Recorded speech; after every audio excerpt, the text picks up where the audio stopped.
I forgot to write down a question for Chris Duffin. What do you think we should ask that weirdo?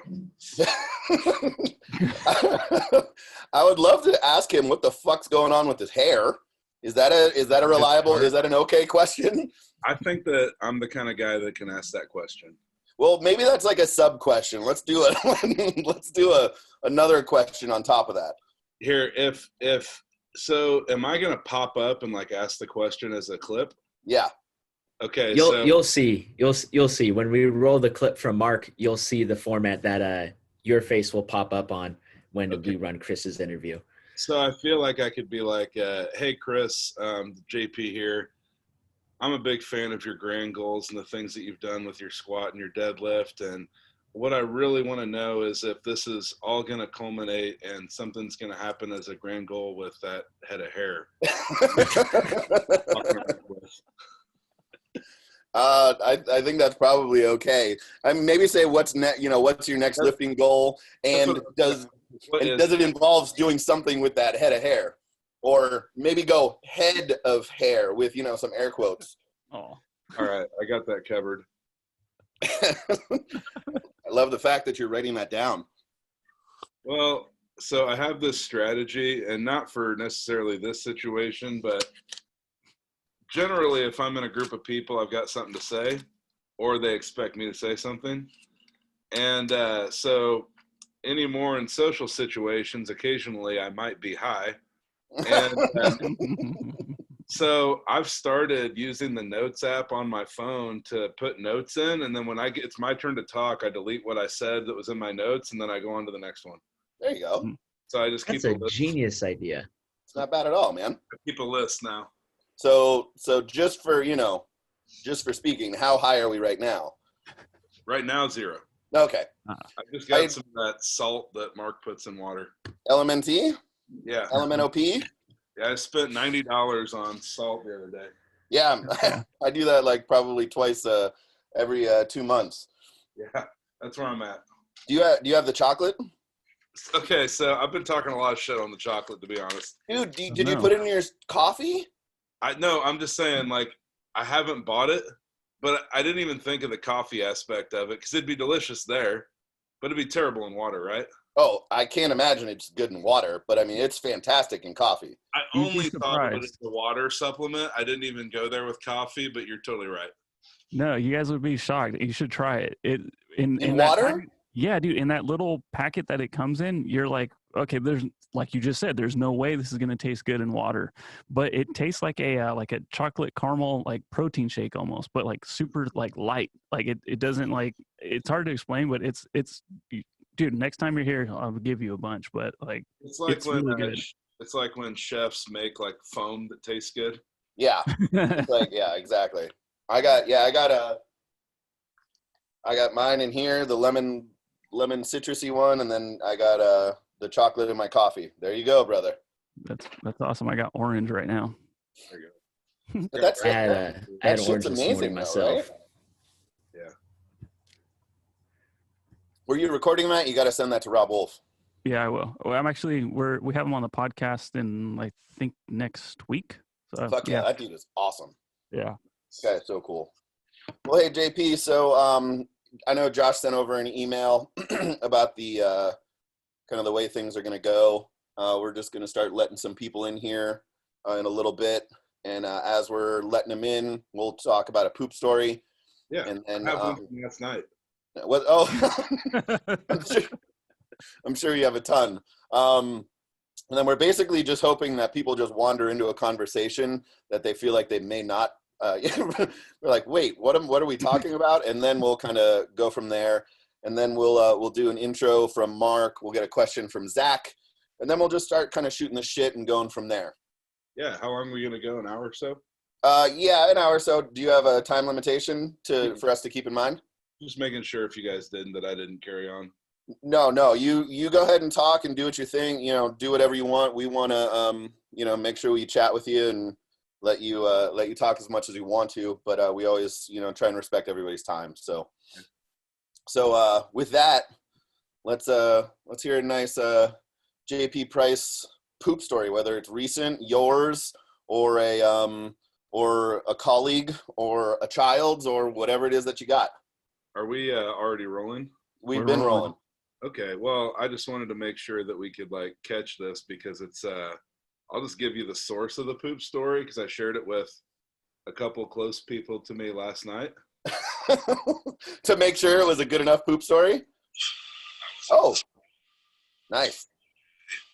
I coughed and it made me fart and I made shit my pants a little. Can't really hear that. So, but I love that you're rehearsing your poop stories. So it wasn't a rehearsal. It was definitely not a dry run either. It was Oh, that's gross. so last night I was sitting at my place and I just got done benching and I've been doing a little bit of the carnivore diet lately just to cut the weight down a little bit. And Sure. I 100% don't trust what happens when you're on the carnivore diet. And I didn't know I was on a timer, but it let me know because I coughed and I shit my pants. So it was definitely a John Anderson deep cheeks moment because I didn't do any real damage. Yeah. So I sent that video of me talking about shitting my pants. I was on the toilet, and I sent that to Cade Proctor and a couple others, and and so Cade was like, "Well, at least you hopefully weren't wearing, like white undies." And I said, "No, they were black." And I sent him a picture. Oh, they're black, but they have a dark spot in the middle. that's like the worst Rorschach test of all time. That's terrible. Maybe that's a website for us. JP, almost everything that we've done here, right? Every interview, I've come up with a brilliant business plan for everyone that comes in here. Maybe we come up with RorschachPoopstain.com or .org. That's more of a .org type of thing, or .co. So I mean, the market's pretty big, but we're gonna have to do a VPN out of Germany for that one, I think. okay, well, yeah, just to be extra gross. Yeah. Can you imagine the fucking entries that we would get, the submissions? That'd be terrible. That would be so bad. The older I get, the more I almost shit when I'm coughing. I don't know if that's normal, bud. Yeah, I don't think it's too abnormal, but we'll see. If it gets any worse, I'll see somebody. It could be worse. But hey, man, we're happy that you're here. I'm going to go ahead and hand this over to Andrew. We're going to get your welcome to the show stuff going on, if that wasn't enough already. And then we're going to shoot the shit. Literally.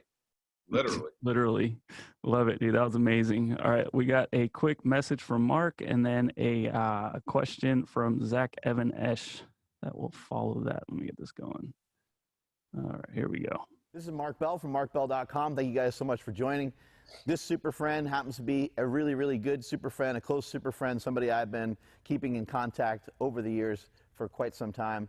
And JP Price is a guy that not only put up points on the scoreboard on the platform, but he's also somebody putting up points on the scoreboard in life. He's somebody I admire. He's somebody I assisted and helped drop some weight over the last few years. And it's been great to see him kind of make that transition out of powerlifting. But a lot of people don't know this about JP. He's one of the first guys to, in a competition, to walk out and squat 1,000 pounds. I know it's more common nowadays, but years ago, a lot of people didn't see athletes doing that. He came in here in the Super Training Gym and squatted 800 pounds with the safety squat bar. Any of you guys that have squatted with the safety squat bar know how difficult that can be. And he did it for a bunch of reps. I want to say he did it for like 5 reps. Unbelievable strength, unbelievable coach. That's what you're going to see here at markbell.com is a lot of my super friends, they're not just athletes. They're not just lifters. They're really, really good coaches. These guys are going to give you information that you're never going to see anywhere else. So take advantage of the opportunity. Enjoy the video from JP Price. Strength is never a weakness. Weakness is never a strength. Catch you guys later. Let's see. For JP Price, my question is going to be best things you're doing to stay healthy. Best thing, whether it's shoulders, knees, back. I know you had did you get your hip replaced? You were going through. I did, yeah. And JP actually had I think he had a hip resurfacing or kind of something less than a full replacement. So he's been going through, very similar stuff. I want to hear everything, whether you think you got to take TRT as we get older, whatever it is. I have to get my ACL. I'm getting a second ACL surgery the end of like spring. So it's like, man, you know, I'm always trying to find whatever edge you can to stay healthy. Cool. And then in very Zach Evanesh fashion, he went on for like another 20 minutes to round out that basic question, but that's essentially it from Zach. Andrew, you did a really good job of editing that, by the way. That was good. I didn't understand how we were going to get that done, because that would have been most of the hour talking to JP was Evanesh's question for JP. Accurate. Amazing. But JP, I know we know that you're a couple years out, just like I am, of some hip stuff, and I know you've gone through some ups and downs. So if you can kind of just preface things with, you know, what went on, what was finally kind of the breaking point, or with the hip, what you had done and what you're kind of doing now, or, you know, did then and are doing now, that would be awesome. You know, it could be a really long story, and I'll do my best to shorten it super, super short. So I competed for years and years, and then at some point I had just done so many heavy squats and so many heavy deadlifts that my spine was beat to shit. And I never had an injury where something happened and I was hurt, you know? I had a gradual weakening of the spine, okay? And to the point to where my spine doesn't have the stability it used to, and I have to build that back up, right? Not an easy task. The doctors at KU Medical Center couldn't help me. They thought I had a torn hip labrum. So the test for a torn hip labrum is they put numbing agent into the anterior side of your hip. And if the pain goes away, then it's a hip labrum tear. Well, they don't really account for the fact that all those nerves that are upset by your spine flow there too. Right. And so they did surgery on my hip, and then 2 months later in rehab, I had the exact same problem, but worse. Yeah. So we found out that I never needed hip surgery. I needed my back to be better. Right. And so after a year of care under KU Med and never finding an answer and never being able to get anywhere and being frustrated and feeling disabled, and it was a really dark time mentally, I messaged Stuart McGill. So I stayed with Stuart McGill for a few days. I learned a bit about his practices for back health. I was given a diagnosis. And so my diagnosis, and I don't hardly ever say this, so here's a good place to put all the diagnosis. So I have a neural underhook, spondylolisthesis, I believe it's called. I have arthritis in my facet joints. I have at the time I had 3 herniated discs. And then I also have extension intolerances where I can't be under extension with load. So these are the things that I'm dealing with, and none of them are injuries. They're all issues that are underlying that you can't just fix, and you can't fix them with a scalpel either. Right. And so Stuart McGill basically made me rest for months and months, and then I kind of got really, really bored of that, and I reached out to Andrew Locke. One of my friends, Ryan Silva, hooked me up with Andrew, and I've always known Andrew as a shoulder specialist, but I never knew he was so good at working with the spine. And he's worked with Stuart McGill a lot, so I saw him as an extension of Stu. And so Andrew's thought and theory is we're going to do every single thing that you can. And if you can't, we're going to figure out how you can safely. And that's more up my alley. You know, I'm 36. I'm not 56. You know, I still have some years left to be athletic if I'm smart. And so now what I've learned through working with Andrew is how to support the spine with the glutes and the abs. So to answer Zach's question, every day or every other day, or if I'm being good to myself and I care about me, it's every day, multiple times. Then I need to get down on my belly and do the lock 5, which is some glute strengthening drills and abdominal strengthening drills and core drills that make you feel better and more prepared to move. And it supports your spine better, and it's a better way to move before you move. And so the one thing that I will do all the time from now on, probably until I die, to answer Zach's question, is I'm prepared to move. I have to do that now. I never had to do that before. Right. Well, first of all, how you saw Stuart McGill in person. How glorious is that mustache? I'll be honest, Stuart's an interesting cat. Yeah. If you want to know how interesting Stuart McGill is, I'll tell you this. he not only is a master biomechanist for the spine, but anything that a genius like Stewart knows, he'll know something else too. Right. And anything they don't know, they know nothing about. So Stu doesn't know how to use the microwave. Oh, yeah. So he just hits popcorn. All right. And he knows it's like 3 minutes. So Stu has also built 16 wooden boats by hand. What? Yeah. He went to boat building school in Europe. Naturally. That's where I would go. Yeah. So people think Stu's like eccentric, but no, he really is. Yeah. No, well, I mean, no, it's I think we all kind of know a couple people like that, and I mean, I would have had no doubt that Stu would have been literally in that boat. Hey, get that? Hey. Yeah. No, he's awesome though. He's always been super generous with his time. You know, I've seen him speak a couple of times, and I mean, he is just a genius, and I mean, he's just on such a different level, and he's one of those guys that can kind of look at you and tell you what's wrong somehow without you even like talking to him and telling him what's up. So, but you know, that's a big arc as far as, you know, from, you know, I would say personally, you know, top of the powerlifting world to, you know, getting a surgery that you necessarily didn't need, and now, you know, having to do some stuff that's gonna almost mandatory in order for your day not to completely suck ass all the time. And, you know, we were kind of going through the whole hip stuff at the same time. So, I mean, I can definitely feel your pain literally and physically.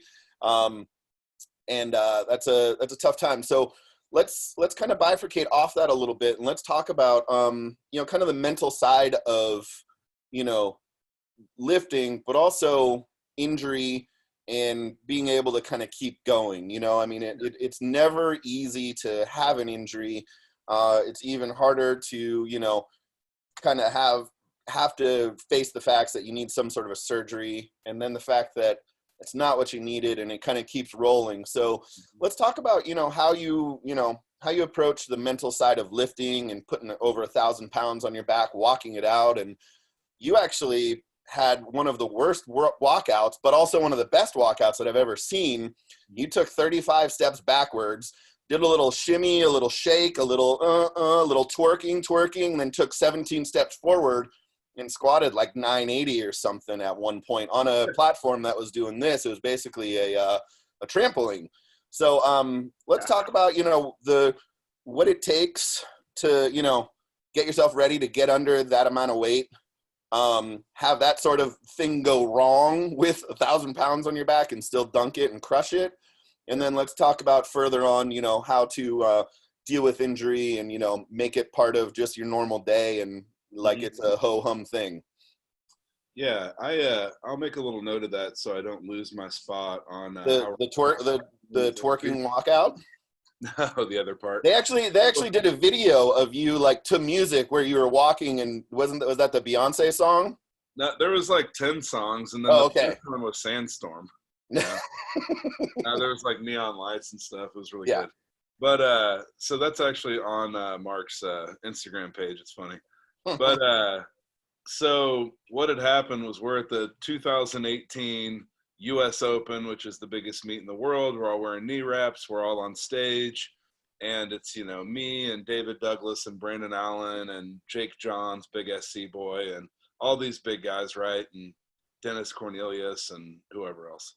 And so we're all competing, and we're on this stage, and my opener was 953. And so I was opening at a 953-pound squat, and if you've never watched me before, the walkout is my easiest part. And a lot of people have really terrible walkouts, and I would like to say that I have one of the best walkouts of all time. And it's usually 2 steps, you know, to the point to where I'm the guy that makes videos of walkouts to give to people to know how to do an easy walkout, right? Right. And so I've been doing this for a long time, and I've had this easy walkout. And in training, and this is how my back got hurt, you know, I walked out and squatted over 900 pounds over 20 times that training cycle. And so I just beat myself up, and this walkout is only 2 steps. And so I get up to the platform and I go to take this weight out for 953, and I counted them. I took 6 steps, and then I crushed the weight, right? So then I come up the next time thinking that's just a fluke, you know, like it's an opener, and openers always go poorly when you're that strong, you know, and because there's so many elements, you know, that affect you. And so then I jumped to 1,003, which is, you know, something that I've done before. And I do my walkout, and it's like 24 steps.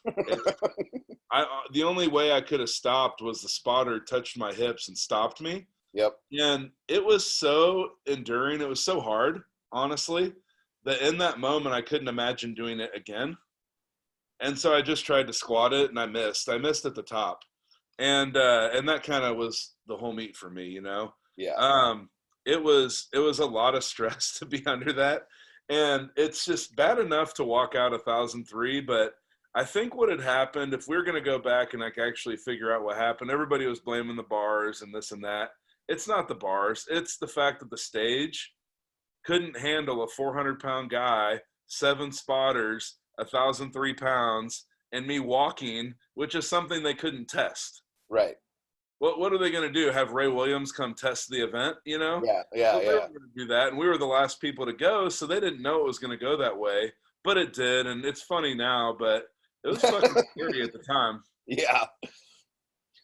So talk us through mentally, what does it take you to kind of get underneath that? You know, what are you saying to yourself as you're walking up to the bar? You know, I mean, having felt over 900 pounds on my back, it's not something you're like, wake up and you go, oh, you know what would be great is, you know, how are you mentally preparing yourself for that? Well, so I've never really been scared to like lift any weights. Like it's never been a problem. But I will say that, you know, you should be very prepared for anything you're about to do. And the mind is a really interesting thing. So literally, if somebody's upset, you can always just say, well, you can just choose not to be upset. And that's true. Right. They can choose to do whatever they want, but it doesn't mean they're going to do it. And I've chosen not to be scared of walking out weights or not be scared of, you know, benching whatever. And it's just because you do it so many times successfully that you don't have to be scared. You can remove that fear, right?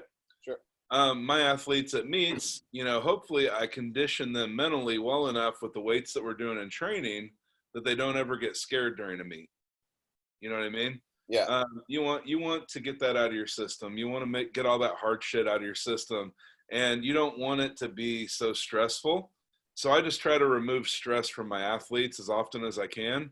And when you can remove stress and unnecessary things to worry about, then you can start just worrying about the things that you should worry about. Right. And when you've removed all those outside stressors, then it gives you the ability to like break things down to the shit that actually matters. And so in my opinion, to get ready for that, you just got to be used to it. And I never did heavy walkouts or heavy holds. I did train a little bit of overload.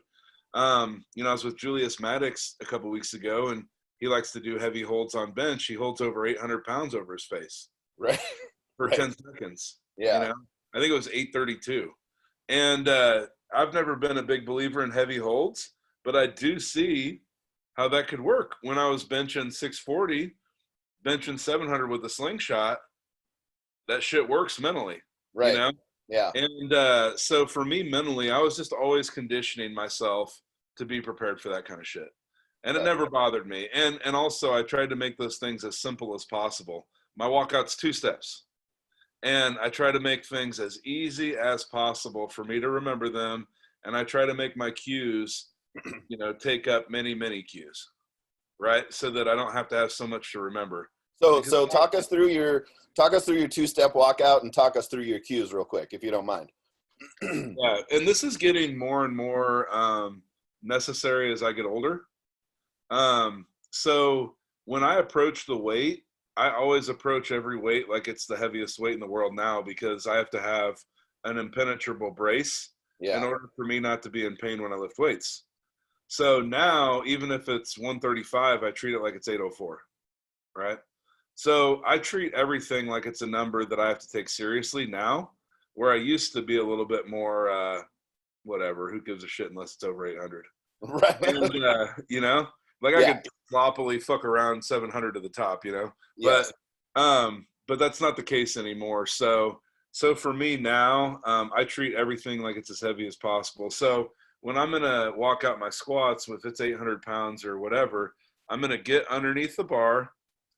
I am going to get, the bar exactly where I want it on my back, which is usually a low bar stance. So I get the bar into a low bar position. My feet are relatively close. I'm going to breathe into my obliques and take a power breath. I'm going to hold it and stand up. I like to clear the racks by about that much. People who clear them by just a little, I just don't feel that they're like really feeling the weight, like they're easing it out of the rack, where I like to feel it on me and be a part of it. Okay. Like I feel like I'm a human shock absorber for that weight. Right. And I'm feeling it and it's a part of me. So when I stand up with my full breath, then I'm going to take one small step with my right and one small step with my left. And the cue that I use, and this is so dumb and silly, but when I'm working with people, the cue that I use to have them walk out with small steps is in their head. I have them say, step, step. And it's like impossible to take a big giant step when you say that way. Right. So it's something this little that helps you do something easily. Yeah. And you don't even have to remember it for that long because it's so dumb and easy. So all you do is step, step. Your feet are in the right place now. You breathe and brace, and you're ready to squat. Nice.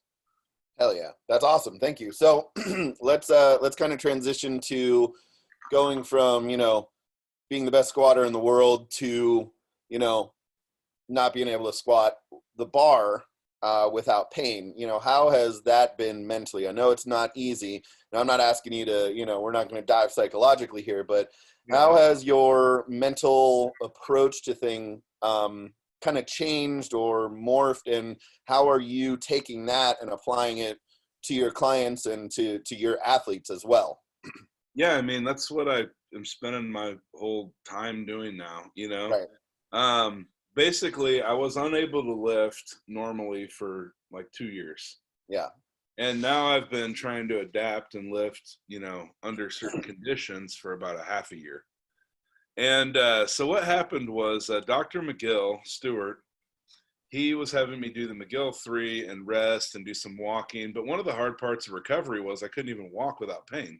Right. And it's still difficult. Like I'm lucky to get in 6,000 steps. And I want 10. But like I'll be in pain and I'll look down and I'm at 3,500. And I don't have day-to-day like general pain anymore. I just have more like that deferred hip discomfort that happens when, you went just a little hard or maybe your body caught up to you a little bit. Yeah. But it's not something that's going to ruin my day anymore. So Dr. McGill had me rest and do some of his, rehab and physical therapy. The biggest thing that he ever did was he gave me a diagnosis. It's a total mind fuck to be hurt but not know why. Sure. Yeah. And do a bunch of stuff and think like you're nothing is working, and and then there's something else and you just have no idea what it could be. Well, it's like being in a relationship and having a problem and then having them not tell you. Right. And it feels a lot like that, but it's your relationship with your body, Yeah. And so I was resting, and to be honest, mentally, I couldn't handle that anymore. I couldn't handle having my gym shut down by the government. Ugh. And being that's a whole other conversation, right? And being overweight and being disabled and going through relationship issues, and I couldn't handle every one of those things at the same time. Yeah, no kidding. Without being able to lift a little weight, at least. Right. And so basically Stu wanted me to rest, and I said, I will rest as much as I can, but I'm going to floor press. Sure. Or I'm going to press with my feet on a box. I'm going to do something because I have to do something. I'm going insane right now, and I can't just do this. Yeah. And so anyway, I get to the point where I don't want to be disrespectful of Stu, but I also don't want to be insane. Right. And so I should have messaged Stu and said something, but I honestly just was feeling bad about me. And I started working with John Heck and started getting my nutrition in order and losing some weight. And, I used to maintain around 400 pounds. And, for the better part of a year, I've been, anywhere from 305 to 325. And so that's been a huge change for me. So then I bring in Andrew Locke. And Andrew and I start working together, and we're getting my glutes turned on, and we're working my core harder. We're working my obliques more. And we're like really, really starting to ramp up the intensity of the physical therapy. And the thing that matched the intensity of that was his intensity for me. Right. And I would wake up, and before I'd even had a chance to, finish taking a shit, he was like, "Hey, have you done your drills? Did you get up? You got up and you haven't done them yet. Why haven't you done them yet? Like, do you want to be better? Do you give a shit?" Like, he was up my ass every day about it. And I personally need that, because I'm genetically gifted to lift weights, and I've never had to work that hard to be good at it. Sure. And now I have to work my ass off for every fucking pound. I didn't have to work that hard to squat 1,000 pounds. Now I did, like, relatively, but I just showed up every day, and some people squatted 500 and I did 1,000. I didn't do anything special they weren't doing. Right? So my body was meant to do that. And it wasn't meant to sit here and work so hard, but I'm learning how to. And I've had to relearn how to deadlift. I've had to relearn how to squat. I had to relearn how to bench. And so I spent the whole summer relearning every single lift from its very, very basic principle to executing it like I was doing a meet, right? Yeah. And so now my bench is at like 573 last night. And then my squat and deadlift are at 622 and 628. And so now what's happening is I started getting better doing no weight, and I started doing the drills that I was supposed to do, and I got more and more durable, right? Yep. So as you get more durable, your activity and intensity picks up, okay? So now my activity and intensity is up here, right? Well, now here's pain, okay? Now pain follows you. There's a lot of injuries that you rehab from with physical therapy where there's a start day and there's a finish day, and it might be range of motion, it might be pain, it might be whatever, but this is not that. Yeah. Okay. This is not an injury where you start rehab and finish rehab. It's where your activity level is here and your pain's here. And as this goes up, this is going to go up too. Yeah. Now, what pushes that down is your physical therapy and your commitment to being excellent in the ways that the doctors told you to move. I am very bad at doing that as a regular part of my life. I've been bad at that my whole life because, again, I didn't have to work that hard to be strong. Right. So now things that were never important to me are important to me. Now I know the journey the way that everybody else knows it. Now I get exactly what it took to do that for me, for anybody else. And what I have to do is I have to always be trying to run faster than my pain's chasing me. Right. And if I don't do that, if I get complacent at all, I don't get to lift heavy. I don't recover. I don't get to be more comfortable every day. So in order for me to do the things that I want to do, I've found out that much about my body that I know how much care I have to give it in order to be okay. And sometimes it's more than I have the time or willpower for. Yeah. So, and then if that's the case, then I have to rest, and I have to know that. Yeah. So you've always been one of the, Hall of Fame nice guy lifters of all time, in my opinion. And I mean, to be, I guess the word humbled, and I mean that in the nicest way possible by this injury, as far as like having to relearn stuff and understand what it's like for those normals out there. How has that positively affected your coaching? Because in my opinion, you're always a natural coach. Yeah. You're always very empathetic. Right. You're amazing with your boys, and you do some great stuff. I can only see this as a huge positive impact on your coaching, both, for the physical side of things, for the prep side of things, but also for the mental side of things with your athletes. Mm-hmm. Going through this, what have you given your clients and your athletes that you hadn't prior to kind of your injury and going through all this stuff?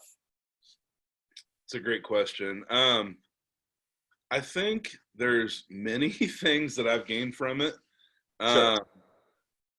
I think that basically before I went through all this, I was a good coach because I was good at bringing people with me. Sure. You know, if we're in a group of people and we're trying to decide on what to do, I'm probably going to be a part of the decision just because I'm ready, I care, I'm empathetic. I know I want what you want, and I naturally, cohesively get along with humans. Yes, agreed. Okay? Very easily, and I love people. I want to be with them. I don't like to sleep because I like to be awake. Right. You know, and that's part of it. And so I've always been a pretty good psychological coach, and that goes back to coaching wrestling and football and weights a little bit. And so I've always been good with the psychology of coaching and teams and bringing people with you. So I've always needed to get better, and we all need to get better if we coach in the sport at the mental side of the game and what we know about the human body and how it works, right? So I just spent a year and a half getting mentored by the best biomechanist in the country, in the world, and one of the best physiotherapists out of Australia. And I'm getting this education for free because I'm really, really lucky that I worked my ass off and got strong. Yeah. And so I can't recommend these guys enough for what they did for me, but they also made the information relatable enough that I could use it for me and others. Right. And I never intended to be a practitioner of any kind. And I'm the first person in the world that will always say what I am a professional at and what I'm not. So, for example, if somebody walks into my gym, a lot of powerlifting coaches would say, oh, you want to learn how to power clean? Well, I can do that. I'm a professional. Well, I'm not. Right. Okay. I'm a professional powerlifting coach, not Olympic weightlifting coach. So I only get involved in the things that I know how to do. So, for example, if somebody comes to me with an injury, typically I'm going to say, hey, you need to go see a doctor.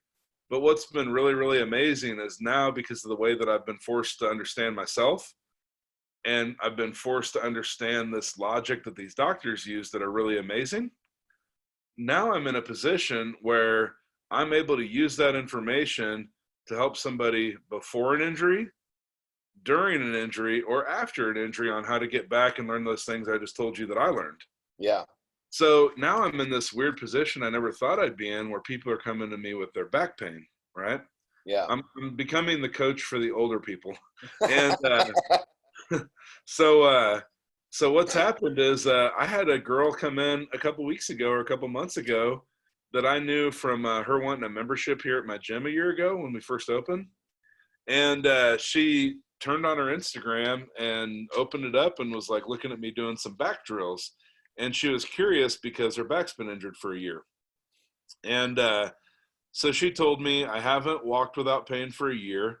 I haven't lived a day without pain for a year. And I haven't squatted, benched, or deadlifted in a year because I've had pain. Yeah. And I said, okay. And so she was doing CrossFit, and then she got a membership at like Planet Fitness or something just to like try to do something. She couldn't do anything. So anyway, she comes in here and she's pretty affected. She's got these triggers in her back. And literally all I did was start where I started, which was with nothing. Right. And in 2 weeks, she was back to squatting and deadlifting without pain. Well, so COVID was picking back up, and she was very worried that she was going to get sick.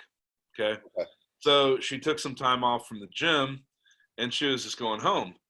Well, randomly one day I get a notification.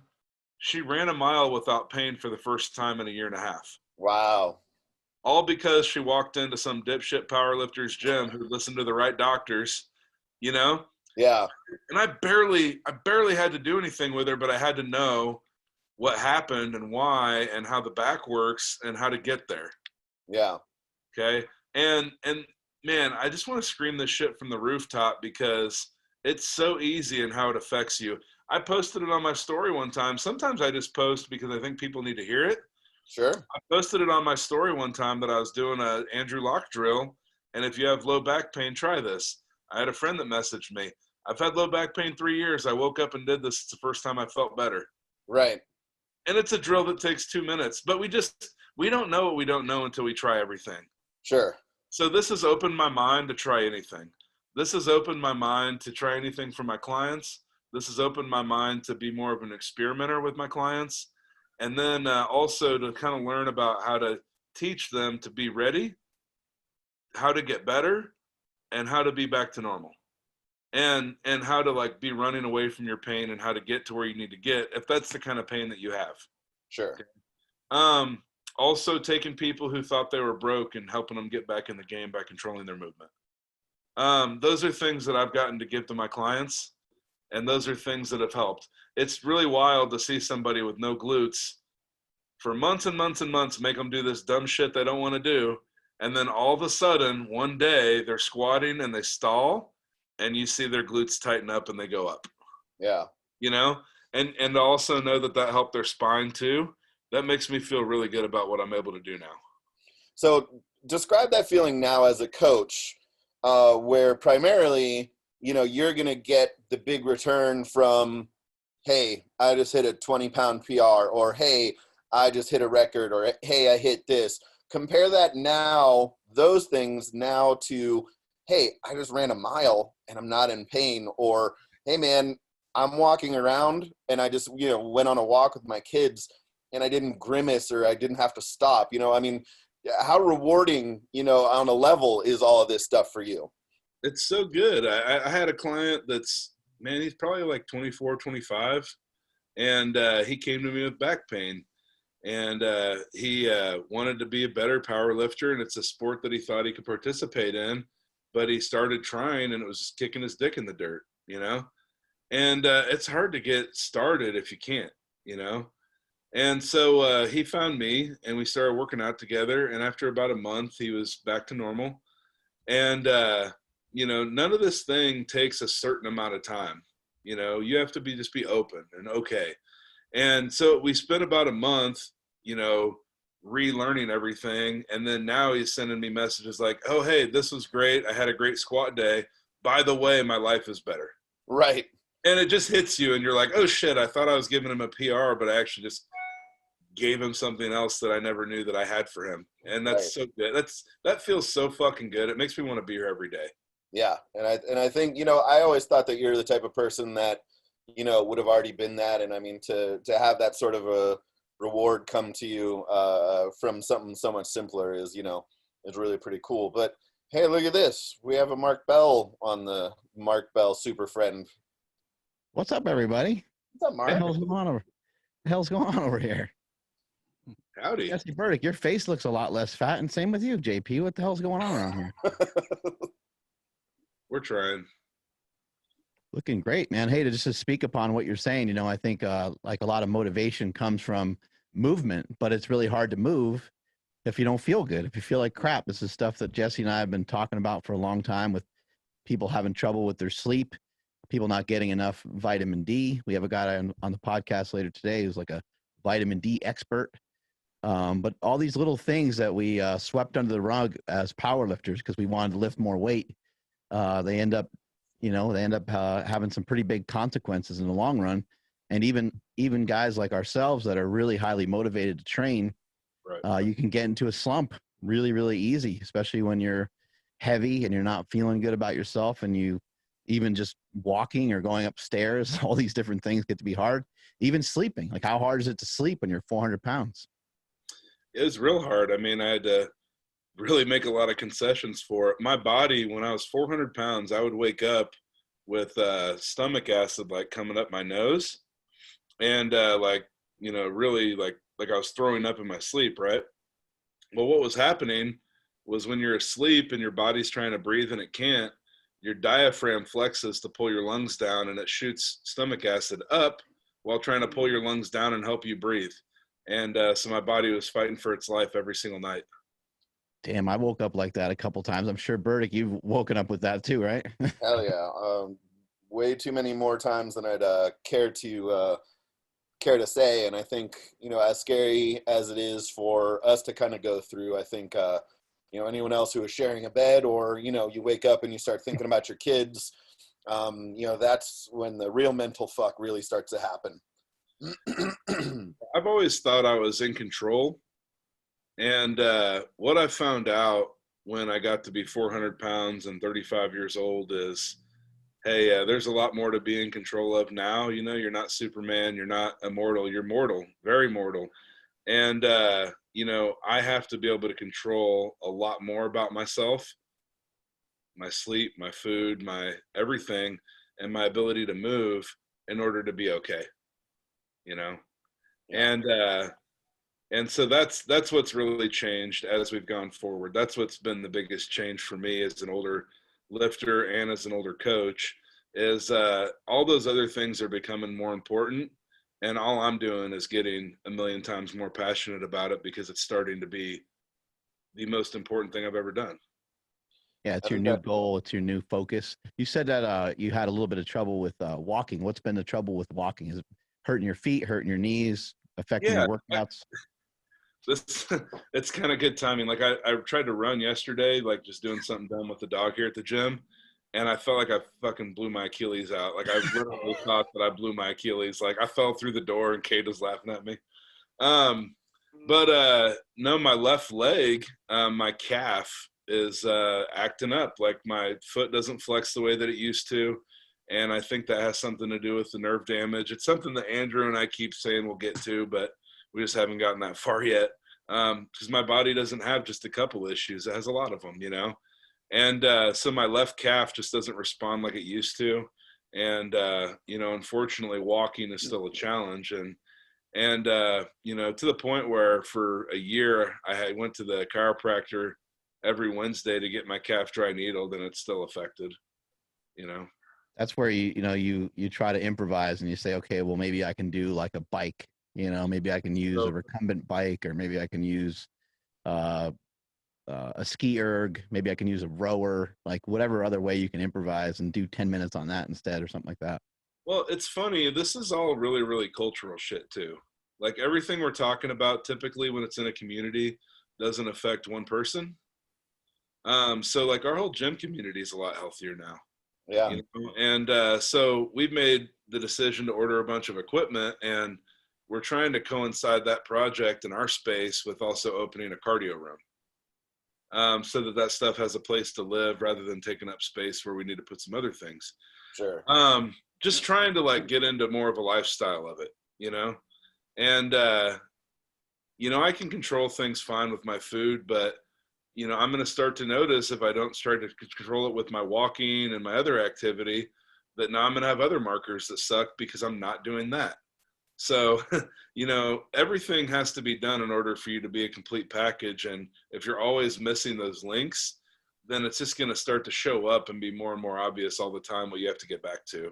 And for me, the moving around is one of them right now. I just wanted to drop in and say what's up. Congratulations on the weight loss. Sounds like you're heading in the right direction. You're 322 pounds or something like that, right? Yeah, I've been 322 for the last couple of days. Awesome.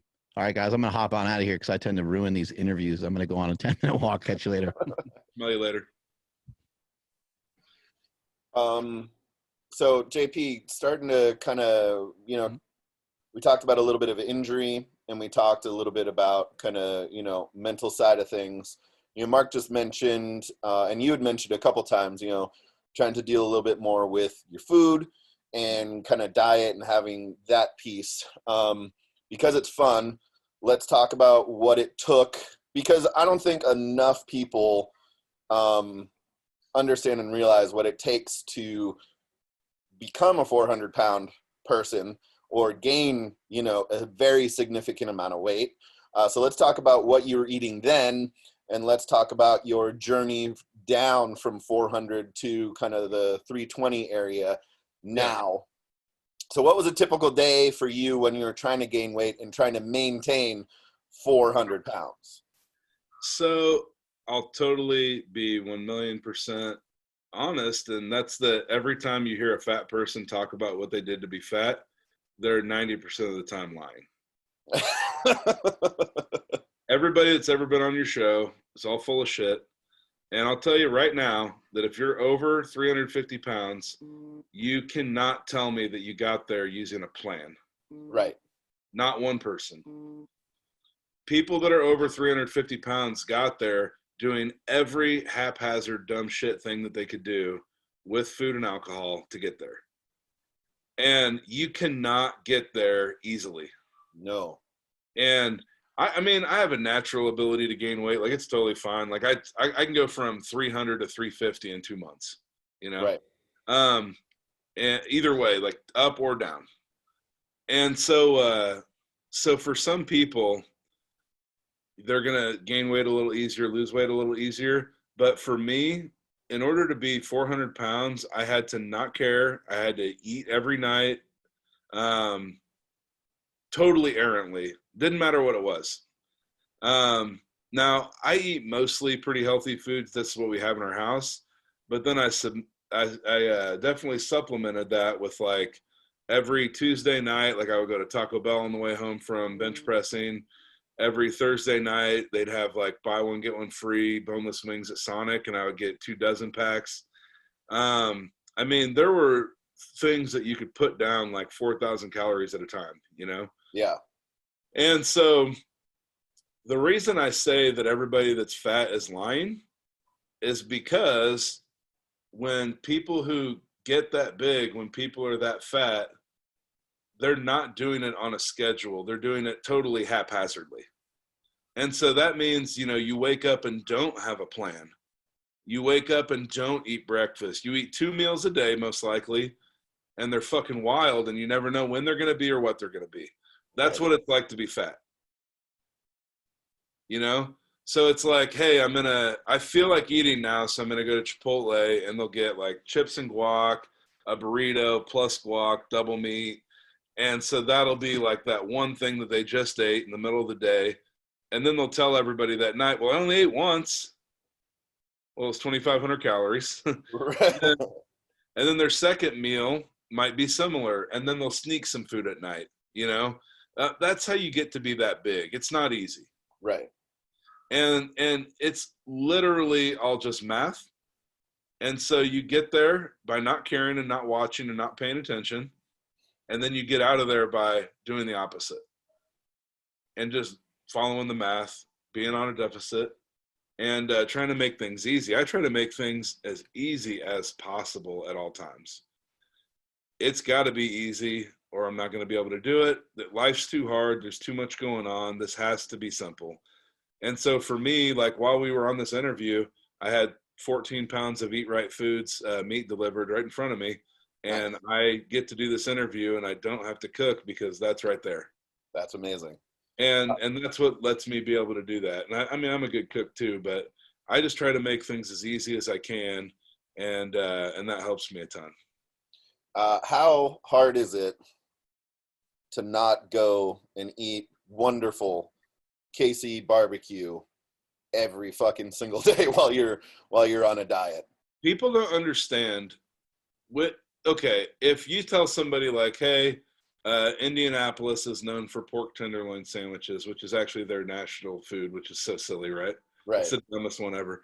There's no variety in pork tenderloin. No.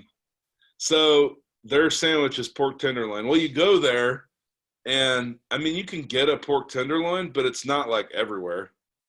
When you come to Kansas City, there's 80 barbecue restaurants. Like it's everywhere. Yes. There's 2 within 100 yards of the gym. There's one next door. It's called Smoking Guns. And then there's Hog Jaw down the street, you know? These just sound so fat. It's awesome. One of my members is the owner of Jousting Pigs Barbecue. And they cater our meats. That's fantastic. I love that so much. So there's literally barbecue everywhere, and Slaps, which is my favorite, is about 8 minutes away. Okay.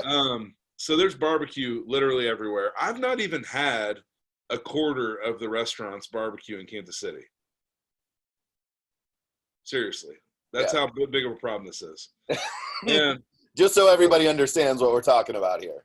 So for me, you know, the hardest thing for me is most people that are fat, they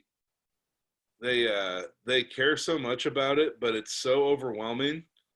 And it's an absence of routine, okay? So people who naturally just weigh what they weigh, think of if you had to think about every bite of food that went in your mouth. Right now you have to think about it 0. I have to think about every single one. Right. Because I gain and lose so easy that I really have to think about every single bite of food that goes in my mouth because I can't just be normal, you know? And so people who are losing weight and people going through a drastic change, they're literally having to change the whole paradigm of how they think about something that is as close to them almost as breathing. Right. And that's tough. I'm going through that personally as a man. I have a hard time going to sleep. I think I have some form of insomnia possibly. Last night I benched 573 and I slept 2 hours the day before, and I only ate some shrimp before. I mean, terrible conditions. Right. Now, just think of how effective I would be if I had great conditions. Yeah. And so that's what the struggle is it's going from where you were to where you are. I had a little time in my feelings last week where I was real upset that I hadn't come further than I had. I've been working on myself a long time, but at some point, maybe even your progress now isn't enough, even if you're trying. And then I looked back at myself from afar, and I was 400 pounds and drunk and passed out, and not being able to wake up in the morning and not having any kind of a plan or any kind of, I felt like I lacked purpose in those moments, And then I think about myself now, and I'm like, okay, I've been a long way. Yeah. It's always measuring yourself going, progress is always measured, backwards, where you were to where you are. And I think that's where a lot of people have a lot of problems, and sound where sometimes you might be struggling too, is where you just got to realize, like, maybe it wasn't what you were yesterday. It was a year, 2 years, 3 years ago. And I mean, to look at yourself now, I mean, it's a drastic change. Even just kind of talking to you in general, I can hear it. You know what I mean? I know the differences that you've made, and all the progress and all the changes that you've made. It's extremely impressive. Somebody asked if I wear a sleep apnea device, and I have. I've worn one for probably 5 or 6 years. I recommend them like Stan does for everybody. I'll see a guy who's 400 fucking pounds, and through his fat face, he's telling me, I don't have sleep apnea. I'm like, you sound like you do when you're awake, dog. And I'll be like, I didn't know humans purred. Fat people be breathing heavy. So this is what I tell people is let go of everything that's making you feel however you feel, and give this shit a chance. So here is the one argument that you need for a sleep apnea device. The one. And it has nothing to do with sleep apnea. So, Jesse, you'll be able to answer this really easy. What's the number one thing that's tied to every meditation practice in the world? Breathing. What do you have to do when you put your device on? Breathe. Is it on pace? Yeah. Yep. Every single night when I put that on, I'm meditating. Yeah. And I put it on and I catch that first breath and I'm in. And I love that machine. I love it to death. And I hope that everybody gives it a chance to work, because that's something that you can't get back. That's something that could kill you in your sleep. That's something that could take you from your kids without you having any say-so. And not using one of those devices, even if you don't need one, is your fault. Because you get them for like $400, right? Yeah, it's depending on the state that you're in, but yeah, I mean, $400 to $900 usually. I thought you said something really, really kind of powerful there. Giving it a chance to work. For some people, they try it and it actually makes their sleep worse for a while before it starts to make it better. When you started using your machine, what was that like, and how was that battle? Because I know for me, and especially for someone like Jeremy, who is 220 pounds and shredded, but has horrible sleep apnea.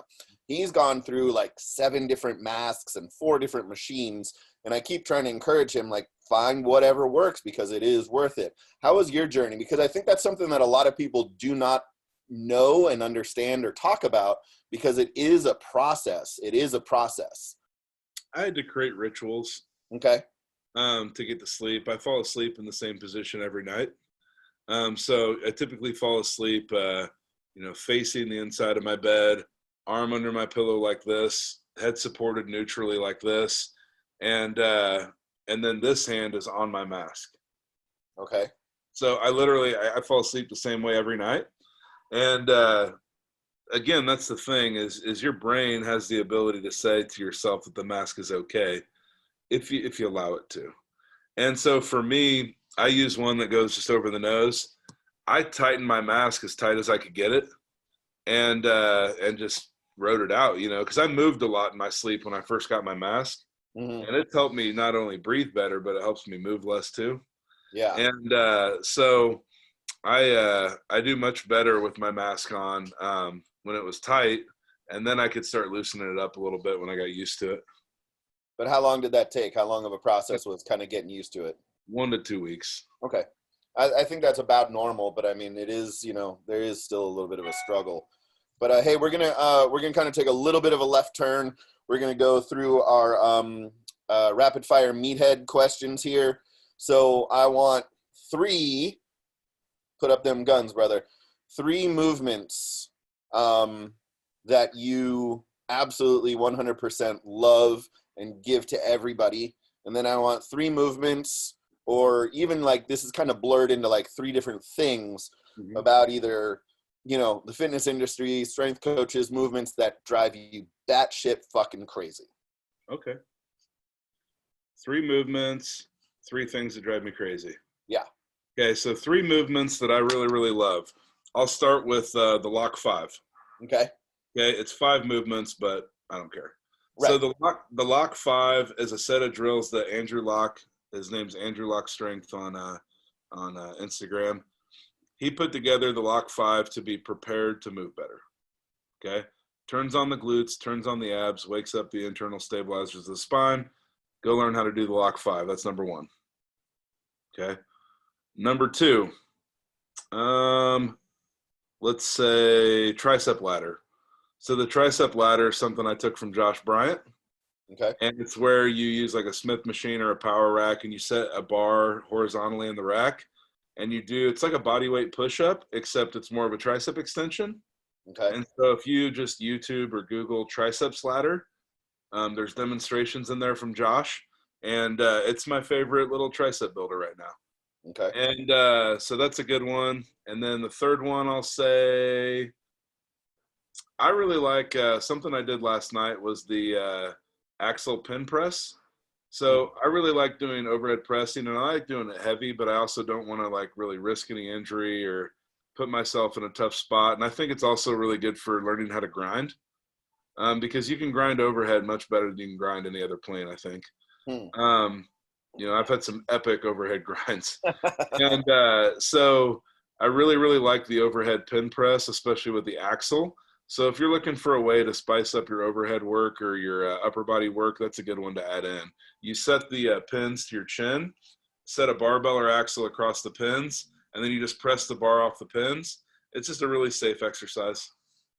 And how does that, just, for my own curiosity, how has that been, or how has that become such a favorite of yours, especially considering kind of your spinal stability and kind of glute stuff? Was that something that you had done prior, or is this something that you're doing now that you're just like, dude, I can actually stabilize and push this overhead? So it's actually probably a little bit more sad. So I probably will never standing overhead press again. Okay. Because I was going through all the goals I would ever have with the doctors, and they were like, hey, you might deadlift 800 after all. And I was like, okay. I was like, what about, can I go for my pro strongman card? Right. And I was like, I'm a really good log presser. Can I do that? I log press 435. I want to see if I can do more. And he was like, it's something you'll probably never do because of the extension with the load overhead. And that's something I might not ever be okay to do. I've thought of different ways to change the movement, like maybe doing it out of a split press, because my glutes would be active and my spine would be protected. But I haven't really given that any more thought yet.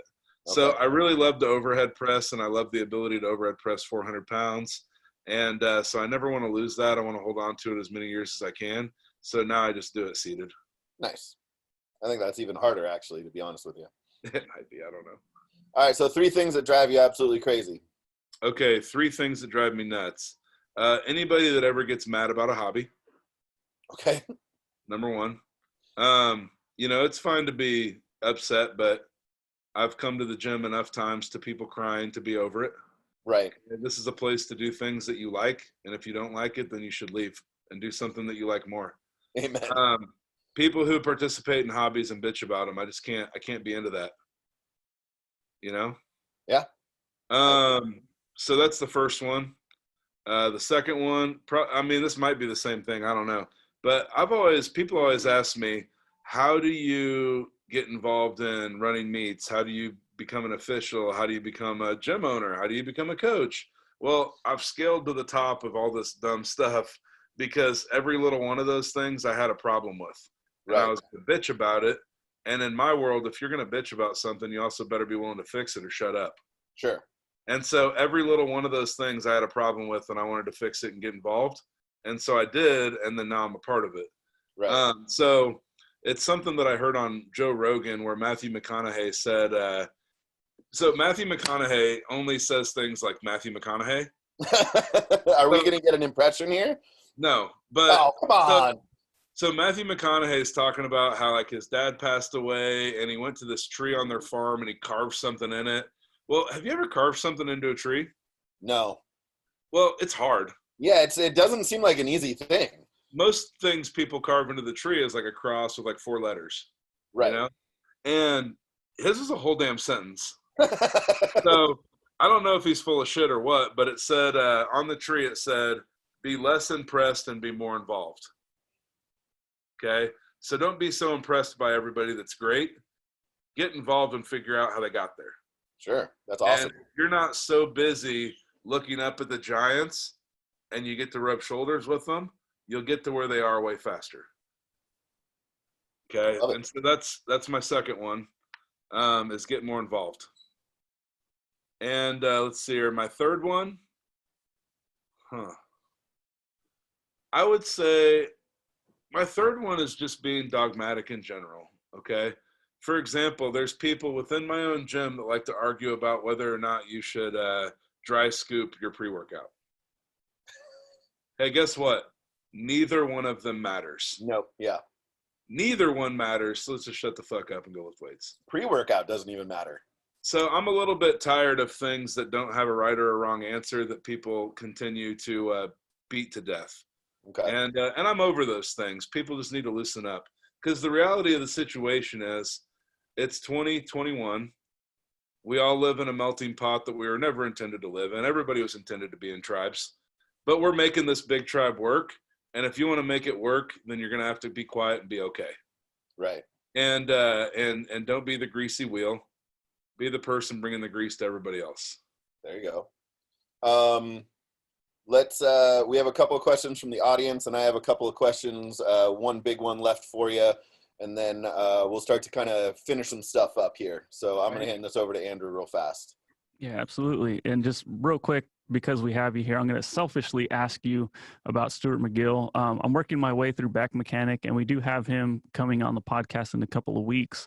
Good. But but just going through it, I would have back experts and chiropractors be like, well, what movements hurt? Like what on your body hurts? And I'd be like, when I do this. And it's like, well, sometimes it hurts, but not all the time. Like I couldn't really explain it. How empowering was it when you were able to finally get that diagnosis? Like when he would take you through an exercise and be like, oh shit, that's actually what hurts. Like how crazy was that? Well, so here's a really good example. So here's a weird one. So I had a symptom called a neural underhook. And a neural underhook is the way that it expresses. If I was walking and I tried to take a drink out of a water bottle, I would get a lightning bolt jolt through my glute down my leg, and it would hurt, and I would lose my leg and almost fall over, right? And that was from taking a drink. Okay, so when you have no diagnosis, that's a very weird thing to experience daily. It's a very weird thing to be left alone with in your head, like, why does that do that and what makes it happen? And they can't tell you. The hospital will not tell you you have a neural underhook. They're not interested in that. Dr. McGill is, because he wants to know how to make it better. The hospital wants to figure out how to get you out of pain, but they know they cannot heal these things on their own. Okay. So I actually asked Stuart, I said, hey, Stu, why, he insists on being called Stu. I'm not being a dick. I said, Stu, why don't we do this in America or anywhere? And he said, because it takes 10 times as long and costs 1/10 as much. And he said, that's not going to be successful. Right. And it can't be sustained. We would not do that for our people, even though we should. And so having a diagnosis is a really big deal. So now that I know I had the neural underhook, well, here's what a neural underhook is. Here's your disc. There's a leak in the back and the gel comes out the back of the disc. Well, people don't know that their spinal cord moves a centimeter through their spine when you look up and down and move your body and do neural flossing. Okay, it's getting flossed. Hey, look at that. Whoa. So we're actually flossing the nerve through the canal. Okay, so what's happening is that disc that's leaking gel out the back, when I move my spinal cord, it's getting caught on a nerve on that fissure and hitting it, and it's a trigger. Okay, now the reason it doesn't always happen is you don't always hit your triggers, Andrew, right? Mhm. And so when it does, it hurts. When it doesn't, it doesn't. But that took 3 months of rest to get it to go away and let it heal. Now, it's a lot easier to know when something's better if you know how and why it's hurt. Okay, so I hope that answers that a little bit, but it gives you so much more clarity to know things that you're not in the dark, you're not held back from it, and you're not sheltered from the truth of what's going on with your body. And if you don't know the truth, then you don't know anything.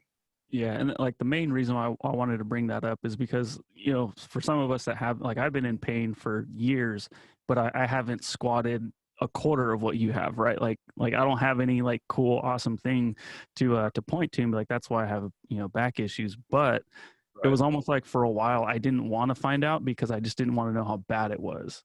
But yeah, I get that too.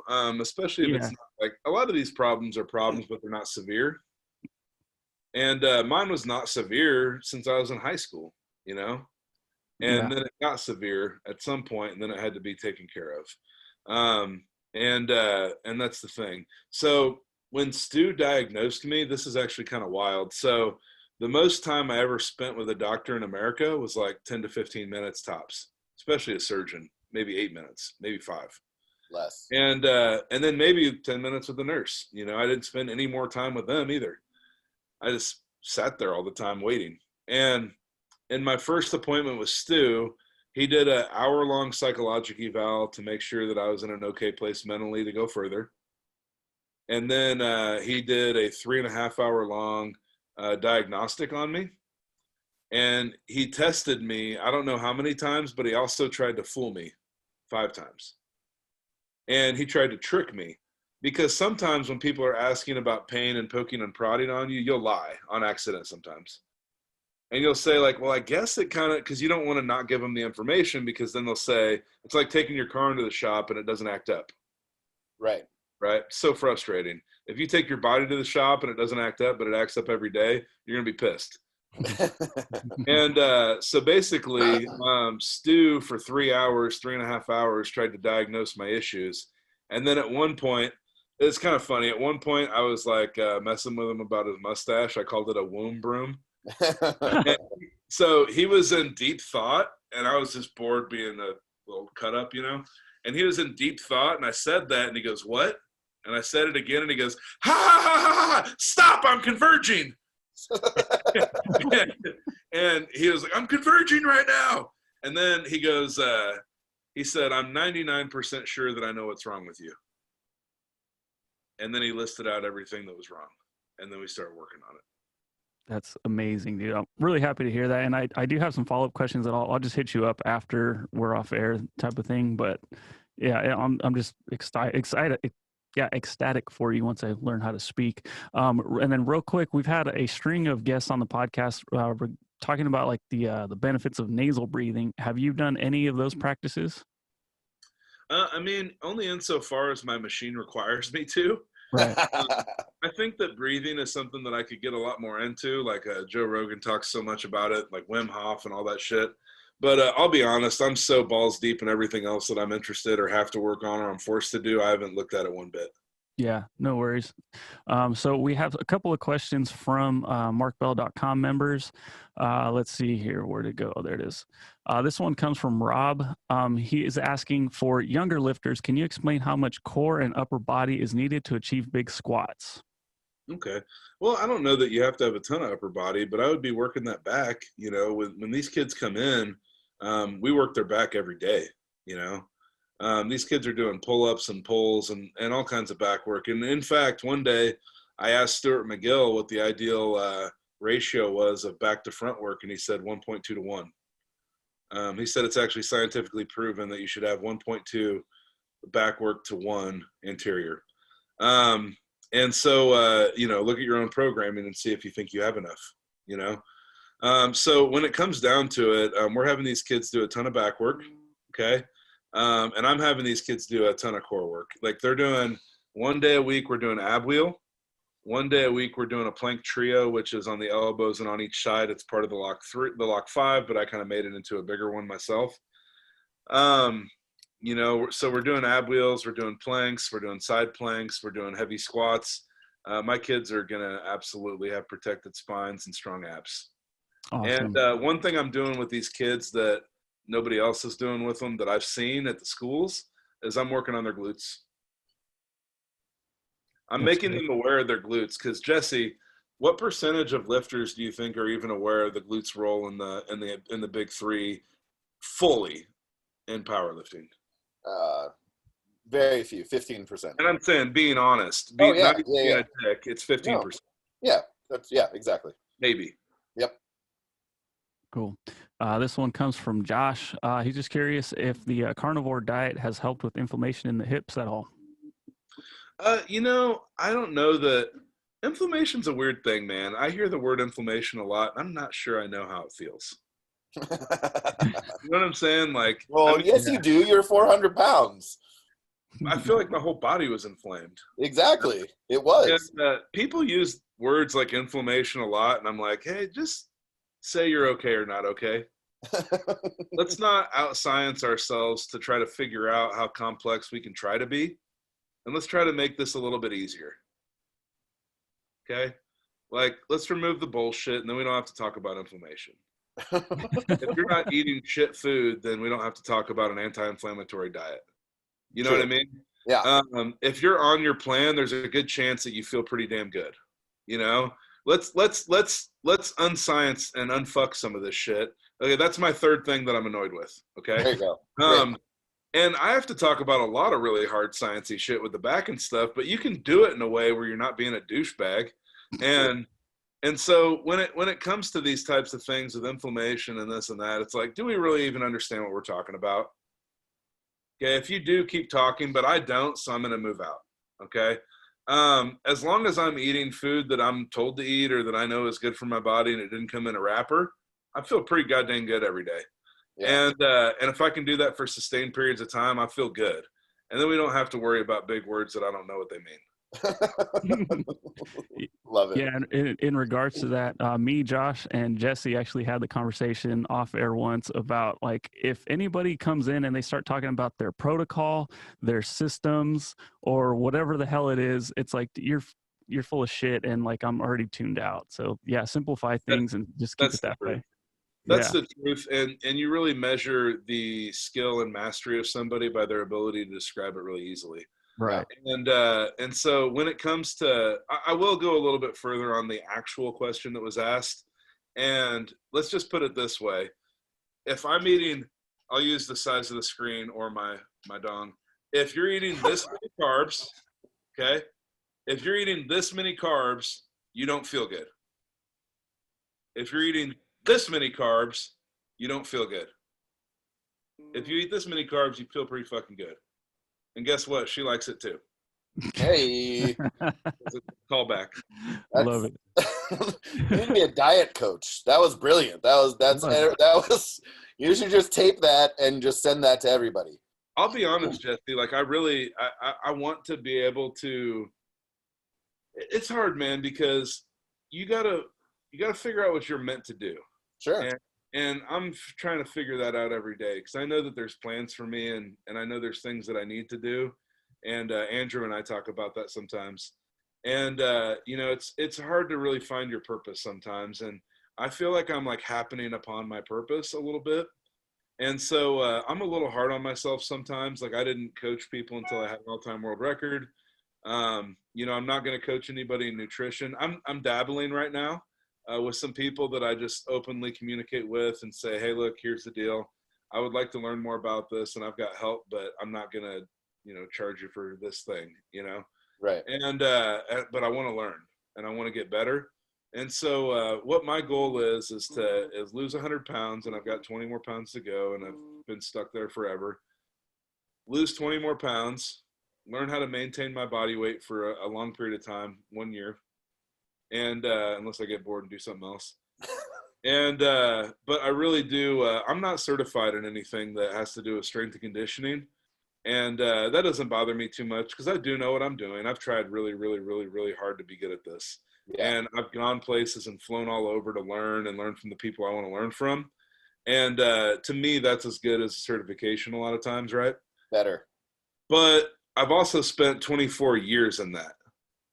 Now, when it comes to health and nutrition, I haven't spent 24 years being healthy. I've spent 24 years being strong. So that is something that I will spend money on, that I will buy courses in, and try to figure out how to help people more, because I get conflicted. I want to help a lot of people, but I just don't know if you can. Yeah, You know? that's always the balancing act. And I think you know, So I want to help a few people a lot. well, I think what you know, JP, I got to be honest with you, you know, I know what you've been meant to do. And if you ever need to hear it again, you text me and I'll tell you. You're meant to help a lot of people. And it's because you have an innate ability to relate to people. You're intelligent. You know how to communicate to people. You're not going to over science. You're going to really kind of break it down and tell people how it is. You're relatable. You've gone through this yourself. It's very clear that you have struggled and you've overcome things. You've accomplished things. So, you know, I think that, you know, your path is clear. Maybe it's a little cloudy in your eyes, but I mean, you're destined for amazing things. You're already helping some amazing people, and you're helping a lot of people do stuff, and you're just going to continue to do so. And to kind of move from that, let's have you tell everyone where we can find more of JP. How can we get in contact with you? How can we send people over to you to get you to be able to help them and help them accomplish their physical goals, get them better mentally, get them better physically, and more importantly, man, just, you know, get out of pain and learn how to be a fucking good human being. Absolutely. Well, first off, on Instagram, you can find me at JPLifts_SBC. That's JPLifts_SBC. My gym is Strong Barbell Club. It's on there too. It's just way easier to get in touch with me personally. Right. You know, you can reach me here at the gym. We have a website, strongbarbellclub.com. And any phone call or email or anything that you're going to do to try to contact the gym is just going to come right to me. And it's because I want to be the first person that gets to talk to you about this, you know? And so we're here at the gym every single day here in North Kansas City and Kansas City, Missouri. And our job is to create an environment that's not like anybody else's. You know, it's unique to ours and it's unique to our people. And I want to create an environment where you can come here and we can make you better at your life. You know, we can create an environment where you can use this to be a positive thing in your life, and where you can tell it what to do for you. You know, and this is a powerlifting gym for people who want to be strong and want to be good people. And so we're excited to give that to people every day. We do powerlifting, Olympic lifting, and strongman. And so those are the best ways to get a hold of me. I have Facebook and stuff, but that shit's too negative. I use Instagram mostly. So what's next? I know you just ran a meet. You have some other stuff coming up. What do we have coming up in the near future and in the big future? Yeah, so I'm running local meets here this month, next month, March. I'll be at the hybrid meet for fun. I'll be at the US Open coaching a couple lifters and doing some rapping. And then we host, I don't know, like 7 or 8 meets a year here at my gym. And we actually rent one down the street. It's really huge and it's amazing. And so we've got 7 or 8 meets that we host this year. So it's going to be very active. Hopefully we can act normal for the most part. And that's the biggest frustrating thing about COVID for me, is that it's taken what I'm good at, which is helping people, and given me the inability to do that in many, many, many cases. And that's been frustrating, and that's been my gripe to the city, as I was like, hey, I was put on this earth to help people, and you're making it really hard. Yeah. And so, because I know that, you know, and I'll need them to know that too. Yeah. And so, so we're hosting meets. We don't really have any seminars or anything coming up. I coach people. If anybody wants to get in touch with me, I'm a bit full right now, but I can either help you get to somebody, or I can wait list you until I'm ready, because people do rotate. And then also, me and the old guys here, we've been talking a little bit. I told Steve Gentili and Brandon Allen the other day that I felt like we were getting ready for an alumni football game. Like all the old guys dusting it off a little bit. And I would, if 2021 is going the way that I think and hope that it should, at the end of the year, I'll be 300 pounds. I'm 322 right now. I'll put up a 767 total for 2,000 pounds in November, and I'll be moving on to the next goal. So if 2021 goes the way that, you know, I hope that it does for my body and the things that I want it to do, that's what it will look like. Hell yeah, dude. I think that's awesome. And I think that's, you know, knowing who you are and knowing how passionate and important, you know, these things are to you. I think that that's there for you, and I can't wait to see it. And I'll be there, front row center, or spotting you, man. You let me know. I'm all in. The most important thing about that for me, and what I want anybody to hear this to know, there's always so many things you don't get to say on these. And there's something that I thought of that is something that I want to make sure that I always say. And for people who are trying to get a handle on their life, whether it's with their weight or alcoholism or drugs or anything that's going on, even if it's just you feeling like shit every day, that's a problem too. Anybody that has that problem, anybody that's scared of the scale, just be okay. Okay.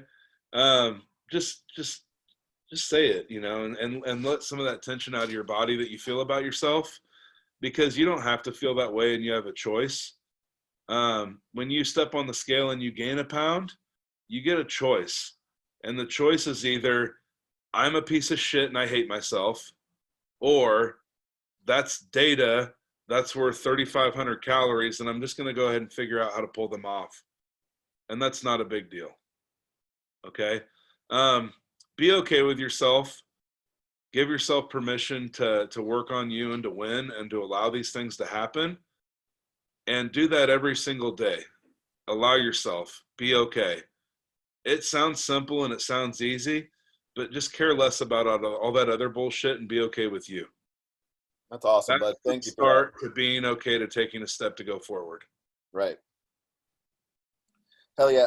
So we always have a tradition here where our current guest asks our future guest a question, and we have Chris Duffin coming on on our next Super Friend series in another 2 weeks. I know you know Chris. You've got to lift next to with him. You know, what do you have to for us for Duffin? Hey, Chris. So I got the awesome experience. I told you that I like to go places and learn from people, and I got the experience to go learn from Chris last year. So I really appreciate him for that. And so one thing that's really, really unique to Chris is that Chris can't compete anymore with how his body works, but he can do some things that he wants to do. And I'm curious, because he had his grand goals for squat and deadlift, and I'm curious if he's got another grand goal on the horizon. And also, as you accessorize to build that goal out, what kind of haircut is he going to have going into it? Because right now, I feel like we've gone and jumped the shark as far as we can one way.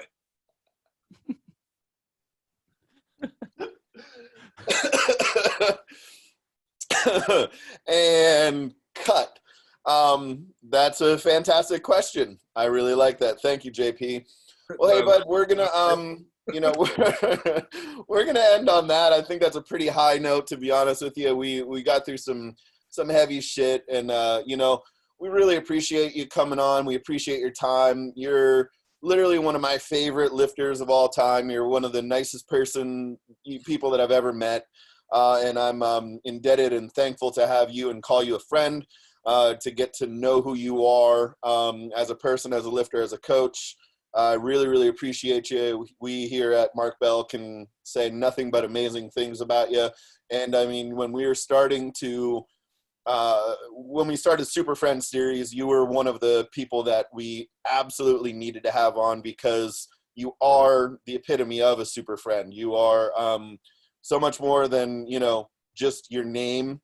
You're an incredible lifter, an incredible human being, an incredible coach, an incredible person, and a wonderful friend. So thank you for everything that you do. Thank you for being JP Price. We love you very, very much, and we hope that everyone enjoyed this. If you saw this, if you love this, tell somebody about it so we can continue this really cool, fun journey. But again, JP, love you, bud. Thank you so much. Take care, and we will be in touch. And with that, we're gone. Thank you, guys. My cup is full. Thank you, brother. Awesome. Thanks, JP.